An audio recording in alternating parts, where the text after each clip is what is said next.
What's up, guys? Today we're going to talk about water safety, knowing how to stay alive out there. This one hits pretty close to home to me because not a lot of people think about it. But being a kayaker, I think about it a little bit more, and that is drowning related deaths. And, there's a big lake over here, and it claims a lot of lives every year, Lake Texoma. And it's always good to know, like how to stay alive. So let's start out by saying that PFD wear is one of the most influential determinants in fatalities on the water.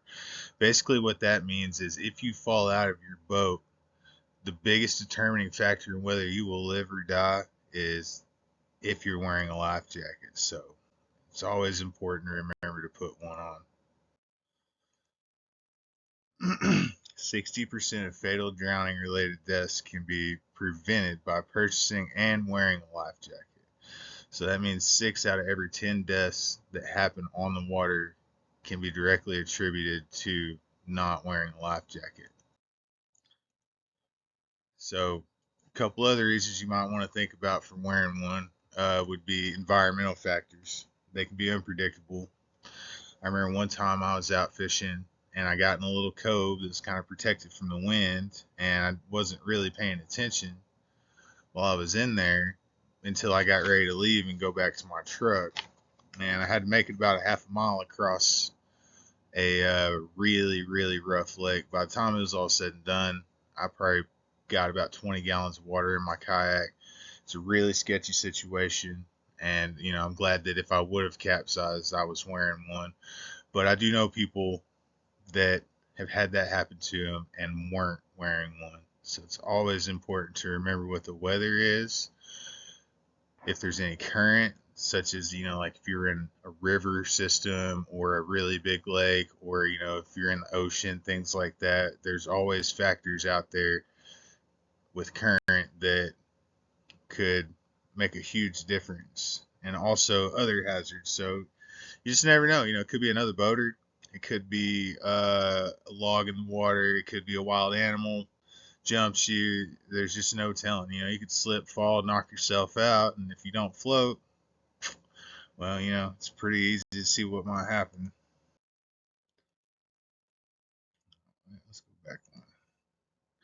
So, in particular, one thing that I found when I was studying this stuff is that canoes and kayaks are among the least used boat types, but they remain the third and first highest annual boated related drowning rates. That was back in 2012. And there's been some big pushes over the years to change that narrative. So a lot of the tournaments and stuff that you enter into now, it is a requirement, but it's not legal legislation yet that it is an actual requirement. It's just one that you should have one with you. So, the next thing you got to figure out is like what kind of life jacket do you need? There's a lot of different life jackets out there. Some are good for certain situations, others are bad. I would recommend, if you're looking for very specific stuff, that you check out the U.S. Coast Guard's website. There's a lot of information on safety. There's a lot of information on where to get life jackets, what the requirements may be, if you're in a super cold place, if you're in an offshore situation, if you're just jet skiing around, if you're kayaking. They can offer suggestions on all of that. But one of the most important things that they say is that you buy one that you will wear. So, got to make sure that it's comfortable. Always try it on. A lot of life jackets are universal, but that doesn't necessarily mean that they're comfortable for everybody.